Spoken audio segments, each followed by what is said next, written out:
The new Super Mario Galaxy movie is getting pretty low ratings on like Rotten Tomatoes and IMDb, even though it is blowing up very marvelously on the box office. But generally, we're not quantifying anything when diving into the quality of this movie, which I decided to give it a shot after seeing the criticisms it got, as well as the fact that I had never seen the first movie before. So to properly prep for this video, I quickly went ahead and watched the first one as well to get a proper sense of where the franchise was going. And overall, I thought that movie was just fine, but not that super noteworthy. Though within the quality of the movie, I did partially like all the references that they were trying to make the most out of for longtime Mario fans. Though I can get a little picky that they did get a bit too shoehorned with it, that sort of drove the plot off the rainbow road for a bit. But still it was cool and fun to give the movie some rocks. But then we get to the sequel, which of course because of the critics, it compelled me to check it out myself. And look, nothing against Illumination, but I never really found myself as connected with their material, unlike some like DreamWorks that always has something interesting in store. And like in most cases, they will be selling hard with their modern materials, while Illumination just feels like one that doesn't get talked about as much, which does put it in a very interesting position among the industry of animation. Now, back to the main topic. I was hoping for lots out of this movie, hoping it would bring some sort of universal raves by how it adapted as a sequel, but those sort of expectations became a blur, and what could have been a movie revolving around the galaxy storyline just ended up being just your average Mario movie just by the numbers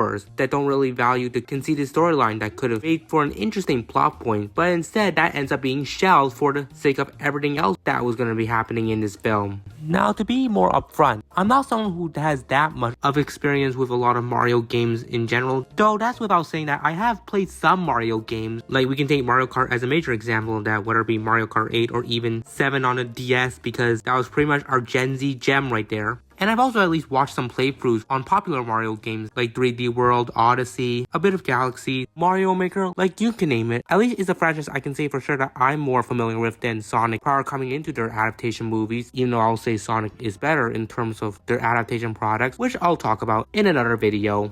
Now, usually in the tradition, I dive through every part of the movie and discuss my thoughts on them along the way, and while I'm technically going to enforce some of that in this review, I decided to condense it a bit, where I'm just going to go through a brief spoiler review of the movie and then share my likings and dislikings of this movie by the end. So anyways, movie begins with us seeing Princess Rosalina narrating a story to her Lumas, and then proceeding to get captured by Bowser Jr. Meanwhile, the brothers would go adventuring off where they would discover Yoshi, this green dinosaur who briefly resided in their hometown Brooklyn before getting chased back into the other world. And with that, he becomes a tag-along with the brothers as they bring him to Peach's kingdom, where speaking of, Peach is informed by the capturing of Rosalina, and she and Toad embark on an adventure to rescue her, and she elects the brothers to watch over her castle, and also because Bowser is still there, imprisoned himself. But eventually, the castle does get invaded by none other than Bowser Jr., who's trying to take back his father. And while there was some hiccups along the way, he successfully abducted dad back to him, and meanwhile, the brothers would reunite with Toad and Peach, where the gang would finally make their way to the Bowser's world and ultimately defeat them and rescue Rosalina. Which, by the end of the film, we have, I guess, the movie's big twist revelation in the world. Rosalina is Peach's sister. Yeah, what a resolution that was to cap off this film.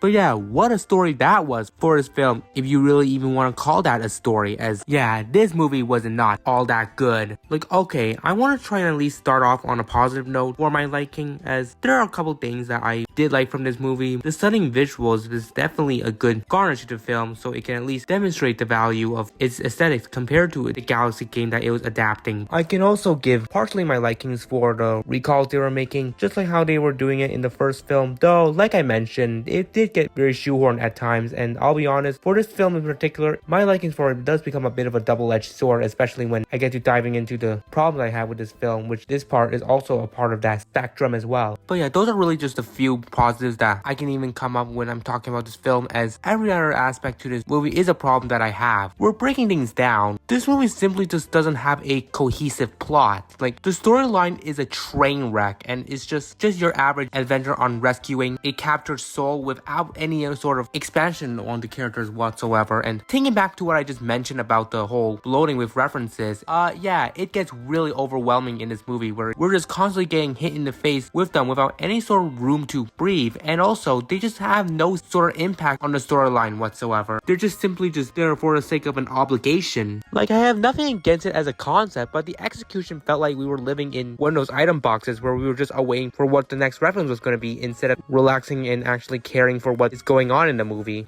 And then this goes without accounting for the little impact with most of the characters in the movie. Like, the movie introduces us Yoshi, but he pretty much plays nothing of note to the plot and was just pretty much there for the adventure. Like, even if he wasn't there, the movie would have no difference. Luigi barely has anything to add to the story. The film also gives us Fox McCloud, because we sure definitely needed that Star Fox crossover. I mean, it is cool, but he has nothing to really contribute to the movie plot. And then we're also introduced to Rosalina, who I get was incarcerated, but at the same time, she was pretty much shafted a good significant amount of screen time in the movie, which does draw parallels to Luigi in the first film. So I do think there could have been much better kings to handle her role in the movie a lot more sensible. Speaking of, we had this whole side plot involving a backstory on Peach, which I don't really mind a tad little evolution on her character. You know, in the last movie, she wasn't the most compelling in the world, but here in this movie, they really did expand on her a bit more. Though I will say the execution is still half-baked, and the whole twist with her and Rosalina being siblings was just a tad nonsensical, especially surrounding it in concept. Now, from what I know is that this was actually an initial plan that the Galaxy game had, so I guess I could say it is unique that the movie decided to adapt what was potentially remiss in the game, though the execution is still pretty tedious for the most part, and I just have a hard time to really think about what specialty it offers, because its entire portrayal felt like it was only emphasized from one end to the other without any substance in between, and thus leaving it up to the viewers to decipher it ourselves. And then of course we have to play with the cheesy tropes between this blooming romance between Mario and Peach with the obvious "I'm not in love with you" sort of shtick when inside he secretly is. And then talking about character development, it's hard for me to say if there really was any. Like, I'll say for the Bowser and Bowser Jr. dynamic, it felt like when that kind of gave a bit of a detriment to Bowser's arc, as prior to his reunion, he spent the time with the Mario brothers and we began seeing a bit of growth within himself, that he could find the good side of him. But that all ended up being the red herring once Bowser Jr. came into play, as he ended up going back to his old evil ways for his son's desires. And this is just so baffling to me, how much all that redemptive setup for Bowser was chucked out the window like that. Like, I get it was kind of like a dilemma slash conflict of interest situation for Bowser, but the intrigue was immediately flatlined when Bowser chose to regress back to his old shtick, and it was just so frustrating that this arc was pointless, as I'm for someone who likes seeing a character with a bit of a redemptive arc in them, and seeing that in Bowser could have been something interesting had it actually stayed coherent, which didn't. And oh yeah, at the end credits, we get Daisy. That's just it. Though I'll say a tad appealing to me, as I normally have her as my signature character when I play most Mario games. But yeah, overall, the Mario Galaxy movie was just such a colossal mess that pertains to a bevy of bizarre writing, and just felt like we were just watching an infestation of references with barely any specialty or charm for the story plot of the movie. And to me, it just speaks to how much Illumination just gave no flying freaks about having some efficient adaptation to the original Galaxy story, and instead of just making the movie for this concept of just being a movie for kids. And don't get me started with the whole "it's just for kids" sort of sentiment. It's like, okay, you can still be a movie for kids and be good as well. It's like, yeah, maybe most children will probably enjoy this movie for the sake of it being a film. It's just, as a movie, from the storytelling, it's just lacking cohesion, and feels like there's no proper compromise to produce films that can also return to some good writing and plot material. Like, we are just in this unfortunate era with films like this not even trying to create something of substance out of what makes a good movie, and instead just basically throwing things at the wall because of these lazy script writing. And not to mention that the humor just falls so flat to me that even does start to dawn on me why Illumination barely has any discussion surrounding their movies, since they really just don't know how to strike both from the writing and entertaining standpoint. And this film, attempting to just brand itself like, oh, it's gonna be inspired by the Mario Galaxy game, it just does nothing of substance to properly adapt to it. So yeah, the movie was a letdown and basically a regression from the first film, and I am 100% endorsing the critics who had such low highlights with this movie.